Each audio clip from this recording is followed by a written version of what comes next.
ஷாக்கா ஒரு பார்வை பார்த்துட்ருக்காங்க பாக்கியா. ஏன் அப்புட்ன்னா தன்னுடைய அத்தையும், தன்னுடைய பிள்ளைங்களும் நடந்துக்கிறதெல்லாம் பார்த்தா இவங்களுக்கு ஒரு மாரி வியர்டா இருக்கு. ஆனா இதே விஷயத்த செல்வி எப்படி சொல்றாங்க அப்புட்ன்னா உட்காந்து எல்லாரும் செஸ் விளையாடி, அது யார் யாருன்னு பார்த்தீங்கன்னா Chezhiyan, Iniya, Eswari and Gopi the new gang அவங்கலாம் செஸ் விளையாடுற காட்சிகள்லாம் பார்த்து, என்ன ஒரே சந்தோஷமா இருக்காங்க அவங்க மாமியார். அவங்க புள்ள கூட இருந்தா மட்டும் தான் சந்தோஷமா இருக்காங்க பாருங்க. அப்படிங்கும்போது ராதிகா என்ன சொல்றாங்க, அவர் ஒன்றும் கை குழந்தை இல்லை, அவருக்கு 50 வயசு ஆகுது. ஆனால் அவங்க நடந்துக்கிறது அந்த மாதிரியே நடந்துக்கிறாங்க. ஏன் அந்த மாதிரிலாம் பண்ணுறாங்க, எனக்கு கடுப்பாக இருக்குது அப்படிங்கிற மாதிரி சொல்லிட்டு, நீங்கள் அவங்கள ஆரம்பத்துலேருந்து கேட்கல, நான் தான் கேட்கணும் போல் அப்படிங்கிறாங்க.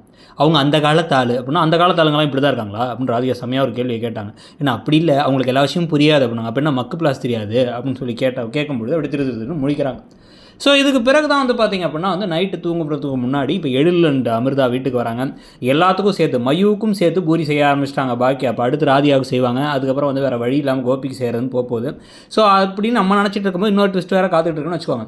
அப்போ செடியன் இப்போ எழிலும் அமிர்தாவும் வர அவங்கள இங்கேயே தங்க சொல்லி திருப்பி 300வது வரையா எல்லாரும் கேட்க அவங்க அதெல்லாம் முடியாதுன்னு சொல்லி சொன்னதுக்கப்புறமா எல்லாருக்கும் எதுக்கு மயுவுக்கு சேர்த்து சமைச்சிங்க, வேணாம் அவங்கள கஷ்டம் அப்படின்னு பாக்கியா அப்படின்னு ராதிகா சொல்ல, அப்படிலாம் ஒன்றும் இல்லைன்ட்டாங்க பாக்கியா. அப்புறம் தூங்கும் பொழுதும் கூட ராதிகா மயுவை நான் ஏன் கூட வச்சுக்கிறேனே அப்படின்னா, இதெல்லாம் வேணாம் எனக்கு சந்தோஷமாக தான் இருக்குது அப்படின்னு சொல்லிட்டு மயுவை கூட வச்சுக்கிறாங்க. இப்போ தண்ணி எடுக்கலான்னு கீழே பார்த்தா ராதிகா அங்கே இவங்கெல்லாம் சேர்ந்து படம் பார்க்குறத பார்க்குறாங்க. அதே 4 பேர் கேங்.